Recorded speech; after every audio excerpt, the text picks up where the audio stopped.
Inin DigiCast Negros 10. Ang napulo ka man nagapanguna nga balita sa Negros Island region ang amon idulong sa inyo. Kagyari na ang top stories of the day, Hunyo 5. May tag 20 pesos per kilo na nga bugas sa Bacolod. Tiglawas ang DepEd Central Office ginapaabot magbisita sa mga eskwelahan nga yara sa Canlaon affected areas. Katapos ang traditional jeepney organization, liwat nga naghugpong sa gidpatigayon nga simultaneous rally kag pag-untat biyahe sa Bacolod. Simbahan sa Banwa sang Valladolid, ginkawatan akto nga pagpangawat nakuhaan sang CCTV. Kag sa Good Vibes, isa sa mga linay sa Banwa sang Isabela nagbaton sang Journalism Award gikan sa PMA Class of 2025. Initanan sa DigiCast Negros 10.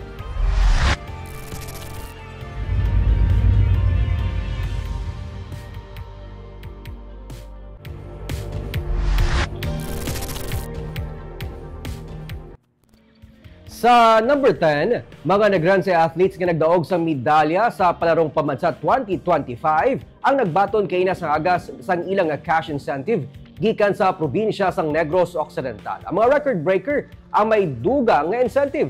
Si Negros Occidental Governor Eugenio C. Lacson upod kay Department of Education NIR Director Ramir Ortico, isa sa mga nagpakigbahin sa seremonya sa Social Hall sa Capitol nga mong nag-release ng incentives.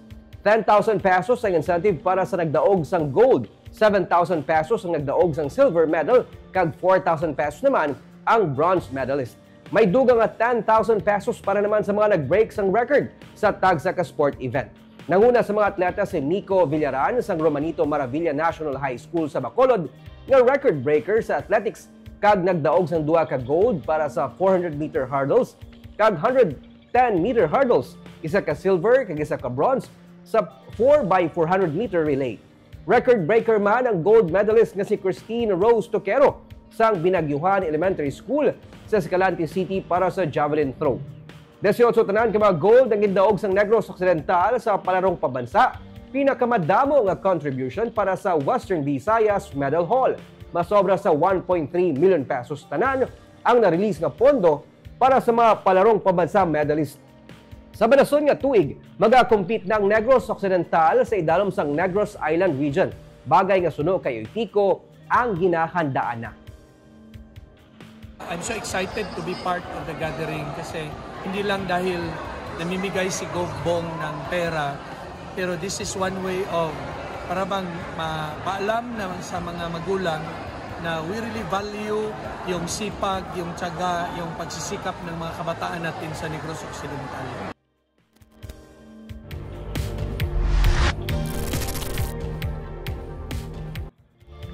Sa number 9, may napulo na sa karon ang nag-file sa ilang Statement of Contributions and Expenditure kung SOSE sa talatapan sang Provincial Comelec. Sa June 11 na ang deadline sang filing sang SOSE. Sunod kay Provincial Election Supervisor Ian Lee Anonoria, isa ka local provincial party, isa ka wala nagdaog nga kandidato, kag walo ka mga nagdalaog nga kandidato sa karon ang naka-file sang SOSE sa iyang talatapan. Nagdaog man o kung pierde ang dapat mag-file sang SOSE suno kay Anonoria. May nagakigo nga multa ang mapaslawan. Sa mga nagdaog naman, kinahanglan ang certification nga sila ang naka-file sang SOSE sa ilang nga pagpungko sa nadagan nga pwesto. Sarangman nga magpangatubang sang perpetual disqualification sa pagpapili kung makaduha na ka beses ang isang kandidato nga wala nag-file sang SOSE. Kung sa diin nga talatapan sang COMELEC, nag-file sang Certificate of Candidacy o COC, didto man ang filing sang SOSE. Ang non-filing may penalty kag kung duha na ka beses ang ginapamatmatan sang perpetual disqualification. Ang non-filing could result in a penalty. Kag kung kaduhan na usually perpetually disqualified na namon, no? Aside sa penalty, perpetually disqualified pa mo to run for public office. So better for those who are winning candidates, required na siya in order to assume office ang certification na nakafile mo SOSE from me.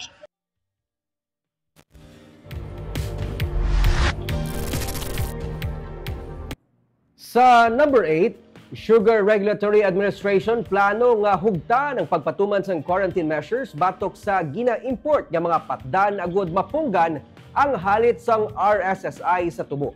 Malapit sa 500 na kahektarya sang katubuhan sa Northern Negros Occidental ang apektado karon sa pagsalakay sang red stripe soft-scale insects ukon RSSI.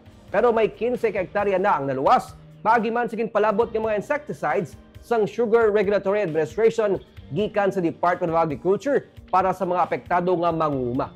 Sinila nga hapon, ginbisitahan ni Agriculture Secretary Francisco Chu Laurel Jr. kag Sugar Regulatory Administrator Luis Pablo Ascona ang mga talamnan sang tubo nga nahalitan sang RSSI o kung ginatawag nga mga mangunguma nga tigi sa tubo. Ginpahayag ni Ascona nga natabuan nga nagsira na ang galing sa magsalakay ang mga peste. Amo nga madyutay lang nga katubuhan ang nahalitan. Gani sa masunod nga milling season, dungan sa pananom, pagahugta na sang SRA ang quarantine measures, ilabi na batok sa mga imported o kung ginapasulod nga mga patdan halin sagwa sang isla sang Negros. Nagapati si Ascona nga paagi sa mga permits sarang mapaiway ang pagsulod sang peste agod hindi mahalitan ang sugar production sa pungsod.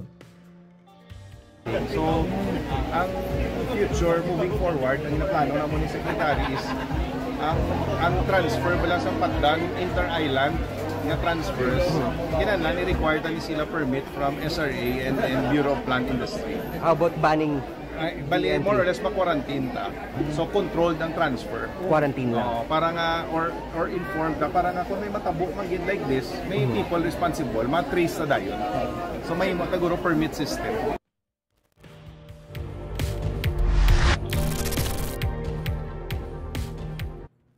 Sa number 7, isa ka senior citizen ang nadakpa niya ginaligar ginakute ang iya sininga kontador sang kuryente sa Bacolod. Nagpatigayon sang random inspection ng mga katapos ang Negros Electric and Power Corporation kag ila naaktuhan ang isa ka 63 anyos nga lalaki nga nagakuti sa iya sininga kontador sa Jesus Heights Subdivision, Barangay Estefania sa syudad sang Bacolod sang Miyerkules ang aga. Ginpanginwala naman sang senior citizen nga intensyon niya nga itamper ang kontador bangod suno sa iya, ginhikap niya lamang ini agod lang tawod kung may tubig na natipon sa sulod.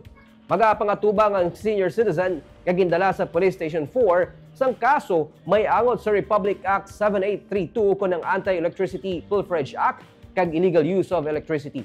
Suno sa NEPC Security Apprehension Team, dako ang balay sa nadakpan nga tigulang kag ang kontador sini ang yara sa sulod sang iya sini nga property. Gindugang pa sa katapos ang apprehension team nga hindi sila mag-untat sa pag-operate, gani silang nagapangabay sa mga illegal nga nagamanipular sang kontador nga mag-untat na kay kung madakpan sila, posible sila nga mapriso kag mayara sang kaso nga pag-aatubangon. Naghinyo naman ang tagdumalahan sang NEPC sa publiko nga mag-report sa ila kung mayara sang naibaluan yung mga persona nga illegal nga nagagamit sang kuryente.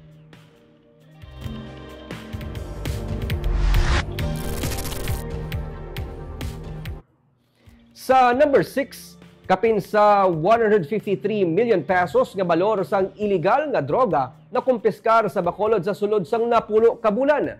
Humalin sang Hulyo 23 tubtob Mayo 22 sini nga tuig. Sukat sa napulo ka bulan nga pagpungko bilang City Director ni Police Colonel Joresti Coronica, nakakumpiskar ang Bacolod City Police Office sang 153,546,000 pesos nga balor sang shabu kag marijuana. Nagikan ini sa 474 ka mga operations sa ginpatigayon kung sa diin 605 ka mga persona ang nagkaladakpan. 434 sa ila ang makabig pusher samtang 167 naman ang ginaligar user kag apat diri mga menor de edad.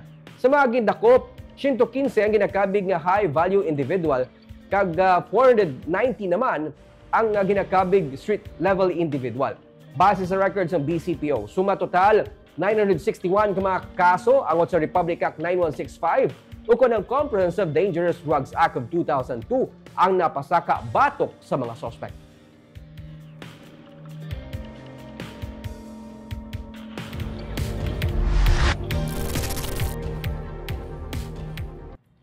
Sa number 5, simbahan sa Banwasang Valladolid ang ginkawatan.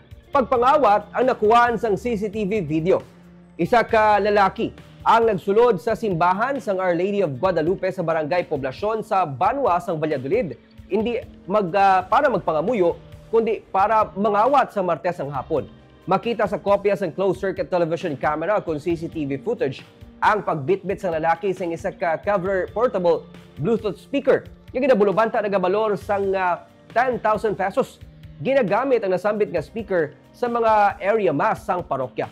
Ginsiling ni Police Captain Bonifacio Galvez Jr., ang Deputy Chief sa Valladolid Police Station, nag-agi sa entrance ng simbahan ng suspect kag nagsulod sa kumbento kung sa diin niya ginkuha ang Bluetooth speaker.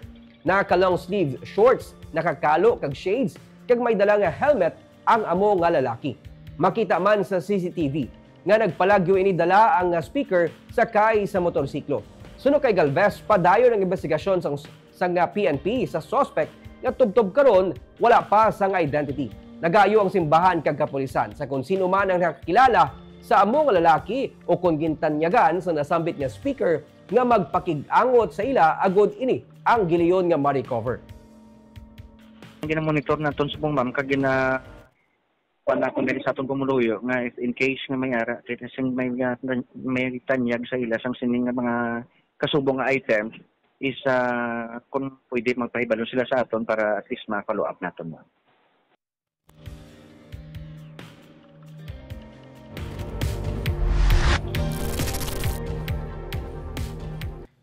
Sa number 4, katapos ang traditional jeepney organization ang nagpatigayon sang simultaneous rally kag pag-untat biyahe sa Bacolod kaina sang aga.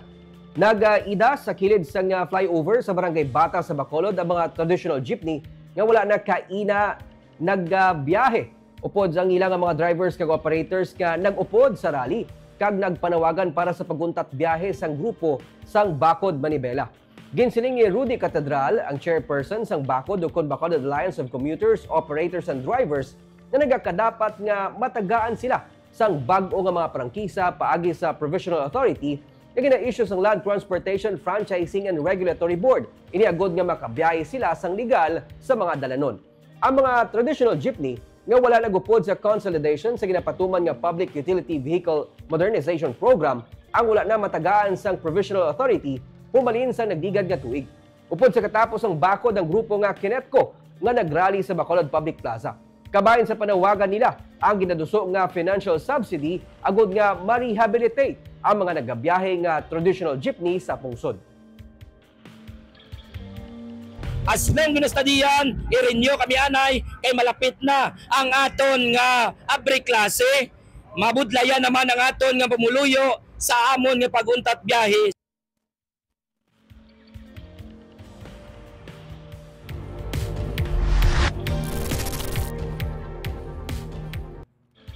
Sa number 3, site assessment para sa mga gina-propose nga resettlement kag permanent evacuation center sa mga apektado sa bulkan Kanlaon sa San Carlos City kag Bago City ang ginpatigayon.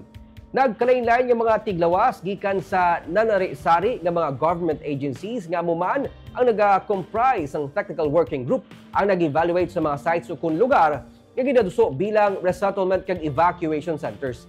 Mayara sang lugar sa Barangay Prosperidad sa San Carlos City ang ginbisitahan kag sa Barangay Napoles sa Bago City. Ang pag-identify sa mga viable location para sa long-term evacuation kag resettlement ang nagatuyo nga mapasiguro ang safety, kasubong man preparedness sa mga komunidad nga mahimo maapektuhan sa bulkan Kanlaon. Ang resulta sang site assessment ay ga-present sa National Task Force o NTF. Ang NTF ang gintask nga magatalakay sa mga volcanic threats dala sa bulkan Kanlaon sa mga komunidad sa Negros Island region.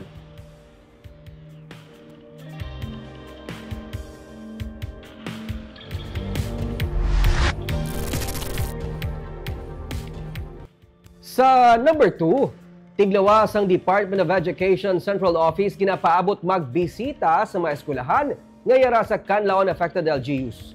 Magapadulong ang tiglawas ng Central Office ng Department of Education sa mga eskwelahan sa probinsya gayara sa mga lugar nga apektado sa bulkan Kanlaon sa Badason nga simana. Sunod kay DepEd NIR Director Ramiro Ortico, isa-isahon nila ang contingency plan sa natungdan ng mga school division para mapasiguro nga hindi lamang ang safety sa mga kabataan sa Kanlaon affected areas kundi mapasiguro nga mapadayon ang pagtuon sa mga kabataan apesar sa pagpanghangkat sa sitwasyon.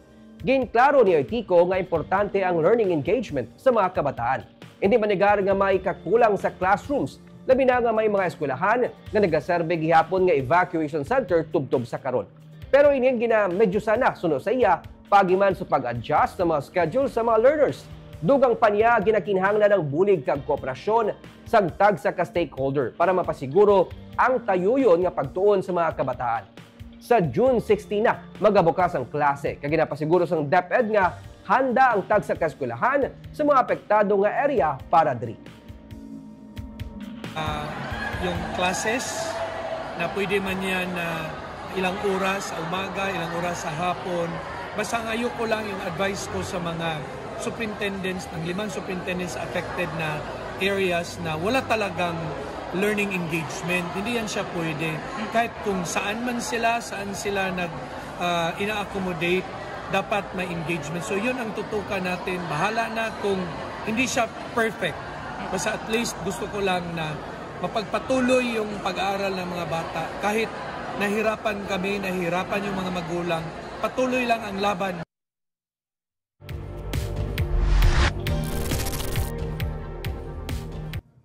Kag sa numero 1 sa mga balita, subong nga adlaw, roll-out sang taga 20 pesos per kilo nga bugas ginsugura na sa Bacolod. Dugang nga pondo igaduso sang Department of Agriculture para mas makabenepisyo ang mga rice producers kag dugang pa nga mga beneficiaries sang National Food Security Program. Yari ang report. Kaagahon pa lang nagpila na sa Guasang Burgos Public Market ang Iloy nga si Elvira Hilongo sa Barangay Granada para lang makaambit sa pagbakal sang tig 20 pesos per kilo nga bugas nga ginsugura na roll-out sang Department of Agriculture kag Bacolod LGU. Duha kuntani sila sang iyang bana nga senior citizen ang magabakal sang bugas pero wala ini makahingabot. Giniya sir, makabuli giniya sa mga indigency sir Imagine na 20 kilos, di ko mabakal kadiya sa regular nga price ya. 500. Oo, 500. Amo na bla sir, mabakal pa na namo ni sudan na sa tugtuod mo.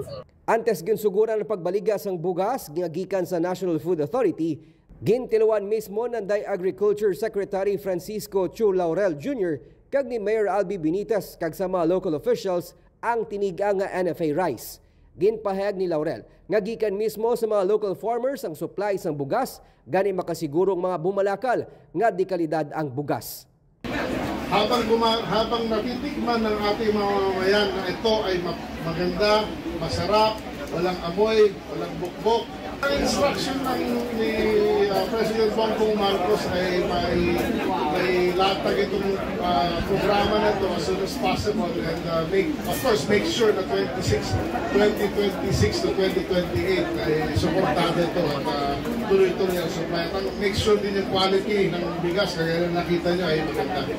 Sandig sa pagsulundan sang DA, kutob lamang sa mga indigent families, mga senior citizen, person with disability kag katapos ang vulnerable sector ang mga prioridad sang National Government Food Security Program nga kabahin sang kadiwa ng Pangulo. Pero ginsiling ni Mayor Albi Benitez nga mahimo magabakal sila sang dugang pa nga supply agud madamo ang sarang makabinipisyo. Inuna talaga ang mga sectoral groups, no? But eventually we will procure more 20 pesos per kilo rice para matagan talaga, no? So we are just waiting of course ang inventory man sa NFA. As soon as magdugang inventory nila, madugang magkita sa pag-distribute. Ginpahayag man ni Laurel nga nalakip sa tinutuyo sang programa ang paghatag benepisyo sa mga mangunguma. Gani ginaduso niya nga madugangan pa ang pondo agod mapasangkad ang local rice production kag maglawig ang rice subsidy program sang Marcos administration tubtob 2028. Starting next harvest season, pagdang October or November, magagawa tayo ng sistema na sa bawat let's say, mag-deliver sila ng 50 kaban, makakabili sila ng isang 50 kilo sack ng 20 peso rice para sa kanilang pamilya din naman. So, yun, kasama sila sa benepisyo nitong 20 pesos at tataasan pa yung budget sa pagbili ng palay sa kanila. Kadaman sa mga pareho ni Hilongo ang nalipay nga sa ila pagpauli kay ina nakadalawat sila sang bugas kag nakakinot sang kapin 300 pesos sa ginbakal nga napulo ka kilo nga bugas. Ginalauman nila nga sa madason nga sinimana makalabot na sa mga kabaranggayan ang supply sang tig 20 pesos per kilo nga bugas, agod bisan paano makatibawa sila sa matag adlaw nga hangkat sang kapigaduhon. Ang Bacolod LGU nagpain sang 7.7 million pesos bilang financial subsidy para sa masobra 5,800 kasako sang bugas nga magikan sa NFA. Ang 20 pesos per kilo nga bugas ang masunod nga iga-rollout sa mga merkado tubtob sa mga barangay sa syudad.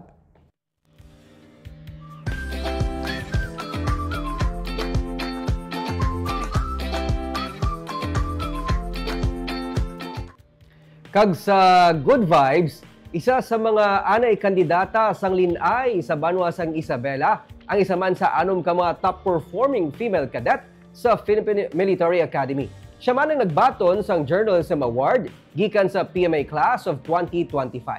Sa graduation rites sang PMA Class 2025, isa sa mga ginpasidugan si Cadet First Class Hannah May Algarme sang banwa sang Isabela sa Negros Occidental. Si Algarme ang kabahin sang anom ka mga female top-performing cadet sang Siklab Laya 2025. Siya man ang nagbaton sang Journalism Award. Ginsiling ni Algarme nga magkabig handom kag dumot niya ang mangin PMAer kag paagi sa pagtinguwa kag paghimakas na tigayon niya nga nalabot ang handom. Ang PMA Class of 2025 ang ginalikipan sang 266 ka mga kadete. 212 diri mga lalaki kag 54 ka mga babae. Nakahibaluban bala kamo ang test pa man nagsulod sa military si Algarme, nanging isa man siya sa mga anay kandidata sang linay sang Isabela sang 2018. Siya ang ginkoronahan bilang linay sang Association of Barangay Captains. Back and realize I couldn't have done it without faith, grit, and perseverance. Imagine. Keep dreaming.